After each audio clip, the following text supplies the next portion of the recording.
Hi guys, it's Oriana. Welcome back to my channel. So for tonight's video, we're going to be reading some more scary stories, but as per usual, I have my wicked candle in here, making the whole room smell like caramel apples. And I do want to give a quick thank you to Cjades for reaching out and wanting to collaborate with me again. So they sent me 2 more of their amazing perfumes, and I'm very excited to share them with you guys. But I would never come on here and tell you guys that I love something if I didn't actually love it. And I have like 12 of their perfumes at this point, and I am obsessed with all of them. They all smell so amazing. They all last on my skin forever. I'm absolutely obsessed with them. So my favorite thing about Cjades is the fact that they are affordable and the fact that they last on my clothing and my skin for a very long time. Whereas other brands in the past that I've tried, I've sprayed perfume on me and then I noticed by like the end of the day or like the evening, it doesn't really smell like I'm wearing perfume anymore. Whereas Cjades isn't like that. It stays on my skin and my clothing literally all day. Sometimes I wake up the next day and I still smell like the perfume I wore the previous day. So the perfume that they sent me is Ambery Cherry and Ambery Vanilla. So we're going with a theme in this one.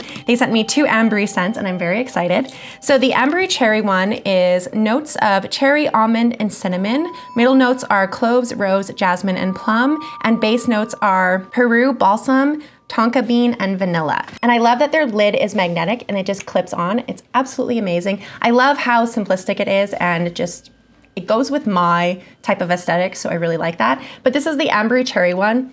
Oh, it smells so good. I love this one so much. I'm very excited. I haven't actually opened it or used it yet, but I'm very excited to use it. And the other one is Ambery Vanilla. So this one is mandarin pear, pink pepper licorice. Middle notes are jasmine and orange blossom, and the base notes are cedarwood, patchouli, and vanilla coffee. So I'm very excited for this one because I really like vanilla scents. And it smells wonderful. I'm so excited for these. These are so adorable, and I love how big they are. They're actually really big for perfumes, and honestly, I'm very excited. So both of these are right up my alley for scent-wise, and I'm very excited that they sent them to me. So a little bit about the brand. Cjades reproduces classic high-end luxury scents at a fraction of the price, keeping the exact same high quality by cutting all the expenses of the infamous brand tax. They have a risk-free system, allowing customers to try the perfumes before committing to them. If they decide to return a scent, we offer a standard 30-day return period in which customers can return an unsealed 50 milliliter Cjades perfume and get a full refund, no questions asked. So all of their scents range between $39 and $280. So just depending on your scent, it can be very affordable. They have free returns and exchanges forever. They have great bulk deals on their website, up to 25% off, and free shipping up to 3 bottles. And they're always adding new scents. So they're always looking for your feedback on whether or not you like a scent, whether or not don't have a scent that you're looking for. And they want to know if you liked it or not. So basically, even if you didn't like something, you can still tell them and at least they'll know. So the Ambery Vanilla retails for 49 Canadian. So I am in Canada, so these are priced out in Canada because I'm on their Canadian website. So they are $49, and the Ambery Cherry is a little bit more expensive. It retails for 69 Canadian. So these are both amazing, amazing perfumes. I'm very excited to use these, and I cannot wait for you guys to try them yourselves and smell them yourselves. I wish we had smell-o-vision so you guys could smell them with me, but they smell absolutely amazing. So I will list all of my codes down below if you guys are interested. I will list the links to these perfumes and the link to Cjades' website so you guys can go check out all of their amazing perfumes because they do have colognes for men as well. I ordered a men's cologne last time and my boyfriend has been wearing it since I gave it to him, and it smells heavenly. So thank you so much to Cjades for reaching out and collaborating with me again and sending me these 2 amazing perfumes. I really appreciate that you guys support my channel and you guys are always wanting to collaborate with me, and that makes me so happy. So without further ado, let's jump into the spooky stories. Okay, so I'm going to be reading a fictional story, so just giving you guys a heads up that this one is fictional. I really like this author. We've read some of his stories in the past, but this one is really long and really good, and I really enjoyed it. So a couple people have mentioned that they don't really like the fictional ones. They only want to hear the real ones. I really want to read this one, so if you don't care for fictional, I'm sorry that this one is fictional, but let's jump into it. This is from the No Sleep section on Reddit, and it is from the Reddit author 02321, and this one is titled, "The Pumpkin Patch Was Simply the Wrong Place at the Wrong Time." It's hard to believe this happened 5 years ago. Every time Halloween rolls around and I see the flood of pumpkins in stores and on porches, I'm reminded of the strangest night me and my brother ever experienced. My mother left my father when I was around 10. I was never upset about it. Even at that age, I knew we were better off not having him around. It took her 6 years to find another partner, and he came with a son. A new stepbrother 3 years younger than myself. I struggled to find things in common with him. He liked video games, and I liked sports. He watched flashy cartoons, and I went to parties. I did like him, but anytime we spoke, it was hard to keep a conversation. He started to draw, which extended into pumpkin carving. He also wanted to dress up as characters in his shows. I thought it looked kind of lame, but never would say that to his face. Whatever made him happy, I was glad to support. A few days before Halloween, I was on my way to class, and I saw something sticking out of the trash in the gray morning light. I also didn't see the pumpkin my little brother carefully carved some sort of cartoon animal into. I lifted the trash lid to see his wig and costume sitting on top. That worried me. It worried me a lot. The cardboard sword he made was snapped in half and stained with trash, but I could save the rest of his costume. I gathered it up and I went inside. My parents in the kitchen about to head to work. They saw the costume in my hands and they knew something that I didn't. Colin is in his room. He says he's not feeling well and we're letting him stay home. I set the costume down on the table and I knew I was going to be late for school. I honestly didn't care. I might not be a good big brother, but I needed to try. I went up to his room, his door still covered with mini posters of his favorite characters. I knocked, but I let myself in, spotting my brother hiding under his covers. "Hey buddy, I heard you're not feeling well. Do you want me to get you something?" "Don't you have school?" he said from underneath his blankets. "I can skip class, or a whole day if you need." "No, that's fine," he replied. I stood awkwardly in the doorway looking at the figures and plushies he carefully collected with his hard-earned money. Aside from how the girl figures were dressed, I didn't see anything wrong with him liking this stuff. I did try to watch some of his shows, but I just didn't understand the appeal. I walked over to his bed and I sat down knowing someone needed to talk to him about the missing pumpkin and the costume issue. "Why was your costume in the trash?" I asked gently, and waited. When he didn't answer, I kept going. "Did someone tease you at school?" A slight nod came from underneath his blankets. "Jason, he smashed my pumpkin." "I can't prove it, but who else would have done it?" my brother said, his voice sounding very sad. "Do you really care what a jerk like him has to say anyway? His opinion doesn't matter." That's pretty easy to say, but it still hurts. It was hard to just ignore someone being cruel and destroying something you spent a lot of time on. I sat there trying to think of something to help make him feel better. I'd never been bullied before, and I'm sure people tried, but I never cared about what they said. Colin was a bit more sensitive, and honestly, he was too nice for his own good. "Listen, this year might be the last one you can go trick-or-treating, and I want you to go with the costume you make. I'll go with you, so if Jason tries anything..." Colin poked his head out from underneath his blankets, eyes and cheeks red. I loved this kid I'd only known for a few years. I just didn't know how we could fully connect, like brothers could. "My sword is broken." I got upset. "Besides, don't you work tonight?" I did have a part-time job to pay for my car the moment I could drive. I still shouldn't be driving on my own yet, but I looked old enough and I was careful to never get pulled over. Halloween was a very busy day and I could get a load of tips, but I could work next year. He might not get another year of me being able to take him trick-or-treating though. "Don't worry about it. We'll buy you a new sword tonight and I'll get you a pumpkin. We'll keep it inside until Halloween so no one can touch it. We'll get the best pumpkin, not a lame one from Walmart, one you'll pick from the Harvard patch like you want it." The Harvard pumpkin patch was a bit of a drive out of town. It was the reason why Colin got a pumpkin from the store instead of making the event of picking out one. Both of our parents worked and didn't have time to get one with him early in the season. So I swore tonight we would get a pumpkin the way he wanted. He said thanks from underneath his blankets. At least he sounded a bit better. I don't really think I solved the problem, but this talk helped.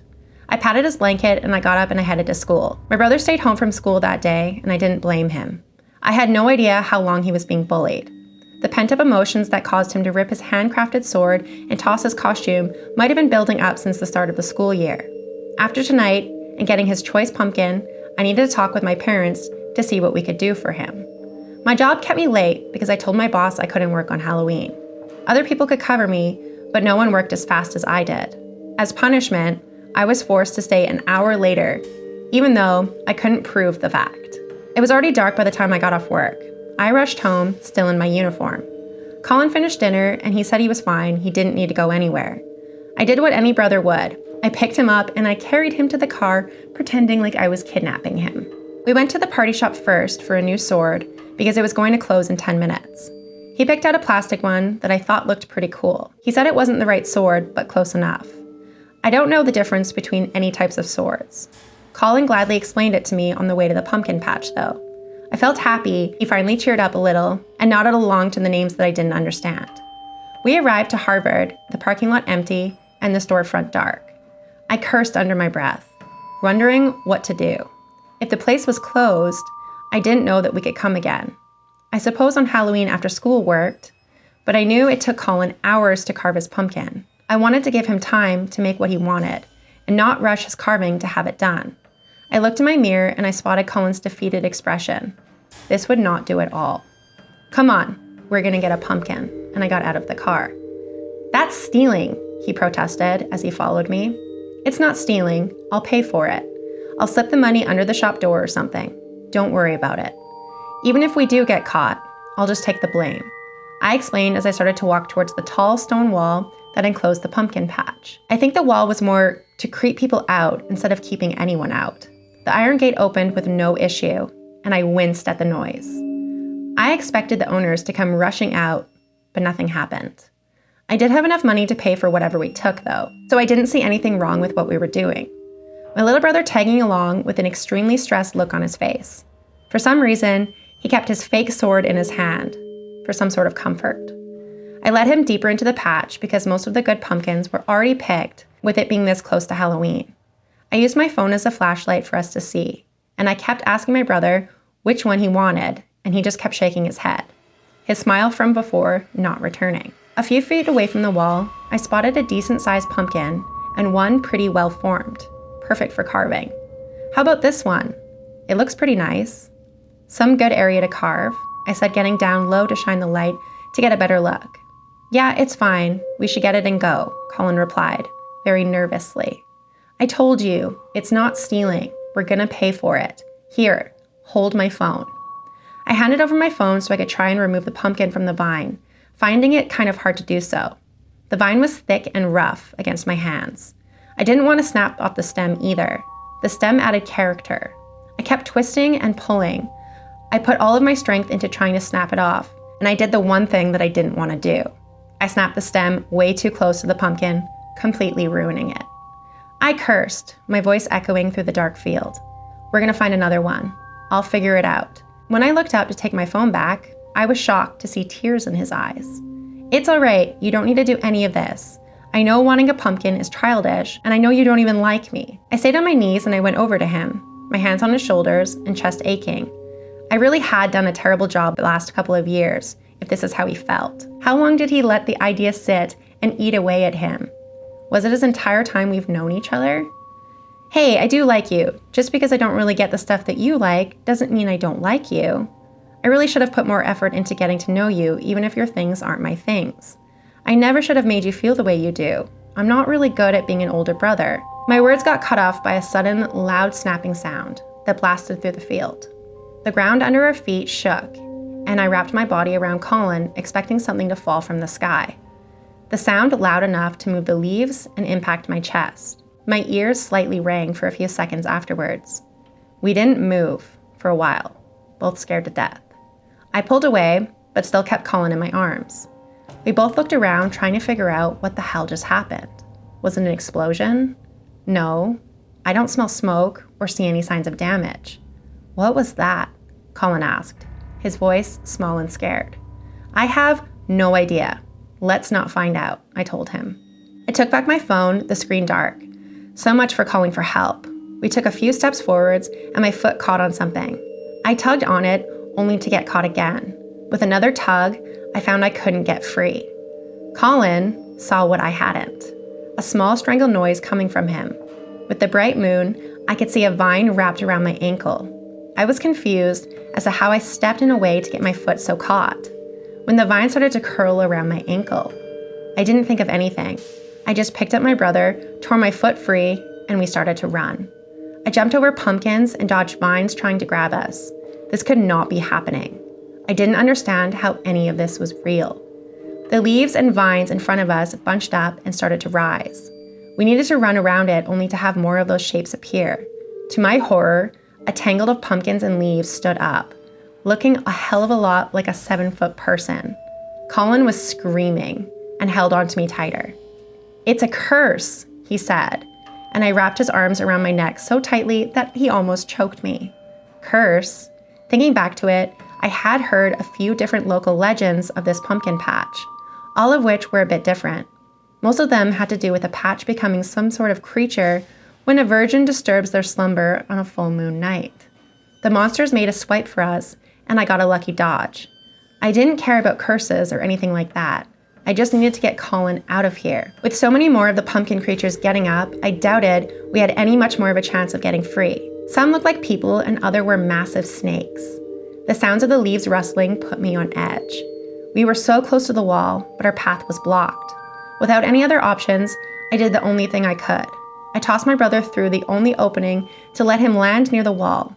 He might have hurt his elbow and knees on the landing, but at least he wouldn't get caught. The large hand of the monster wrapped around my chest, and I could do nothing as it lifted me into the air. "Colin, run!" I shouted at him before the monster cut off my air. I watched completely helpless as my little brother tried to run along the wall towards the gate, but he got cut off. One of these snake creatures was in his way. He needed to climb the wall, but his small body wasn't able. He desperately tried grabbing the bricks to lift himself up. If I was there, I could have easily tossed him over. I felt tears stinging my eyes. My regret of not being a better brother flooding in. The vines wrapping around my body tighter, and the creature starting to drag me away. My mind raced through all of the tales I heard as a child trying to figure out what we could do. Eat us? Plant us? Make us become one of them? I wanted none of that. I put all of my strength into trying to get free. The grip of the monster slipped for only a second, to release its crushing pressure on my ribs. I took in some air, ready to shout out to my brother. In that moment, I wanted to tell him how much I loved him. The horrible truth coming to me when I realized not once since we knew each other had I ever said those words. The large hand came around my chest again, and this time, it pinned me to the ground. My body pressed so hard in the dirt. Fear overtook me as I saw myself starting to sink into the ground. I struggled and I prayed to whoever would listen to just let us live. And if possible, let me say those few words to him. Soon my head was the only thing above ground. My body cold and in pain from the dirt being pressed around it. I wanted to cry when I saw one of those monsters about to reach Colin. I begged for someone, anyone, to save us. But by sheer luck, my prayers were answered by someone I never would have expected. A small boy came over the wall, landing gracefully on the ground in front of Colin. The hair so white it shone through the darkness. The person stood about as tall as my brother, and I wondered why a child so suddenly appeared in the middle of this mess. He quickly grabbed the fake sword from Colin's hands. The moment he took it, a silver light overtook the cheap plastic. Without any hesitation, the boy swung the sword, sending out a blinding flash of silver light through the field. It overtook my vision, and I passed out, unable to stay awake through the wave of the odd light. When I woke up, I was on my back, covered in dirt. My brother crying over my body, convinced I was dead. The boy who saved us standing off to the side. I sat up, my entire body in pain, but accepted a hug from Colin. I whispered to him how much I loved him and how sorry I felt it took me this long to say it. When we were both able to stand up, we looked around the now completely empty pumpkin patch. What the hell just happened? I questioned. It's a bit difficult to explain in a way humans can understand. The land stands on a flow of magic. The fake sword we bought earlier in his hand had now transformed into something bright and real. His eyes somewhat hidden under a wavy white hair, but I noticed they were red. An adult tone of his voice and red eyes freaked me out, but Colin looked at him with stars in his eyes. Like a ley line? Colin offered. The boy nodded. I had no idea what any of this meant. On occasion, the magic snaps and overflows into this world. It can mingle with the willpower and thoughts of humans to create something that you saw here. The magic fused with years of rumors of this field made you see what you witnessed. I was lucky to be in the area and take care of it this time. I cannot give back the sword I took, but I'll pay you back for it in some way. I tried to let this all sink in. I really didn't want to believe any of this, but as long as Colin was safe, I didn't really care. Sorry I didn't get a pumpkin, buddy, I told him with my hand on my brother's back. Oh, I'll take care of that. A new voice came. When I turned to see the source of it, I jumped and nearly picked Colin up again to make a run for it. Another bundle of leaves appeared, a dark opening with a face with glowing yellow eyes set in the darkness. This is a servant of mine. I called him in order to regrow the patch. I do not wish to cause a scene, so we cannot leave the crop empty. Servant? Really? What was this kid? Colin should be scared, but he looked like he was really enjoying all of this. We watched the boy and the plant monster make an exchange. The boy gave the creature a strand of his hair, which the thing happily ate. My shoulders crawled from the sight. The monster then shoved his plant hands into the ground, and for a moment, nothing happened.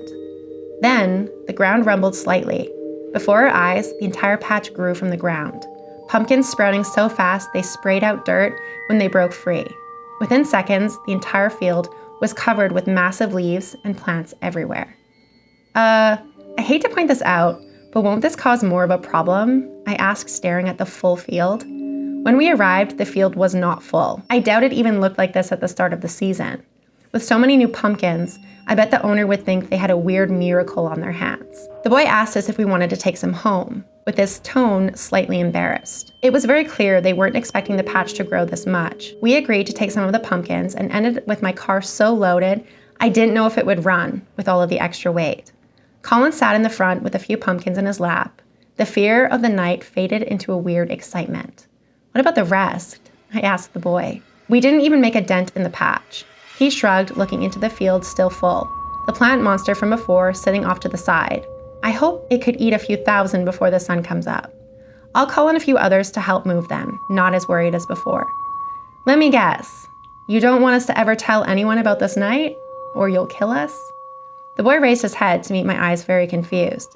He shook his head as if I was crazy. You can tell anyone you want. I mean, who's gonna believe you? Just stay out of trouble. It appears you two were in the wrong place at the wrong time. I doubt you'll ever encounter something like this again. It's best you get going. It's a school night, isn't it? I smiled at the fact that a child was worried about us getting up for school the next day. I really hoped we never came across anything like this again. Colin might have gotten as many pumpkins as he wanted, but we nearly died for them. My brother rolled down the car window to say goodbye to the boy before we left. Colin offered to come trick-or-treating with us, and the boy paused, his face red. He did his best to keep his mysterious air, but failed. No, the boy lied. Colin really wanted him to go. We gave him our home address and the time that we would be heading out on Halloween, if he was able to make it, that is. We then left the pumpkin patch without any clue how to explain our bounty to our parents. We ended up giving away a lot of the pumpkins to others, and I think Colin got a few new friends because of it. I kept my word and took him out on Halloween.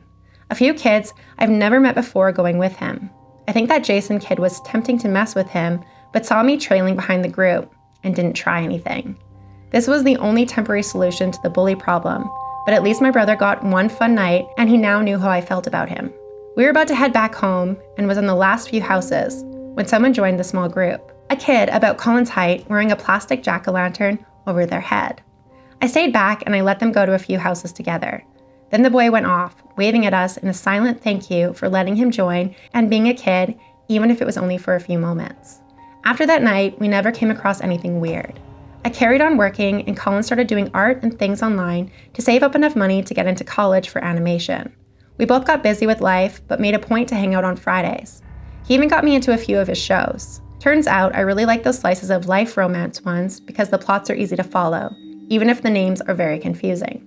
I hope this Halloween coming up, you all don't get into the same situation we did. Be careful out there, because you never know when you'll be in the wrong place at the wrong time. And that was the entire story. So I really enjoyed that story. I thought that story was really, really sweet. It was really cute, and it just had like enough spookiness in it for my channel. So obviously that's a fictional story. And I have actually read a story in the past from this author that features that little boy. So I will post it up in the eye if I can find it, but it is a really good story and it's a lot more creepy than this one. So I definitely recommend my other one if you guys are interested in more fictional stories involving that little boy, whatever he is, because he's definitely not human. He's definitely very magical. So it's a very, very creepy story, and I will link it up in the eye so you guys can go give that one a listen because it's a very good story. But this is where I'm going to end the video. So thank you so much again to Dossier for reaching out to me and collaborating with me, because this is now probably like the 4th or 5th video that I've done with them, and they still want to work with me. So thank you so much to them for collaborating with me. It makes my heart so happy that you guys continue to want to support me, and you guys are probably one of the only brands that I've ever actually worked with continuously. So thank you so much. I hope you guys do try their perfumes. Their perfumes are absolutely amazing. I 1000% stand by them. I have so many of them and they all smell amazing. So definitely go check out their website and try some new perfume because we all need perfume. But this is where I'm going to end the video. If you guys did make it to the end of the story, please leave me your favorite Halloween emoji or leave me a pumpkin patch emoji. If you guys heard a loud noise just there, my neighbor just started his truck and it is minus 40 in Canada right now. So vehicles are very loud. So if you guys did enjoy this video, please make sure to like this video. Please make sure to leave a comment down below, share it around with your friends. Help me grow my channel so that we can get more viewers and more people joining our little spooky family. If you guys have any creepy stories that you want to share with me, please feel free to reach out either over Instagram or over my email, and I will read your guys' true scary stories in the next couple of videos. But thank you so much for watching, and I'll see you guys at the next one. Bye.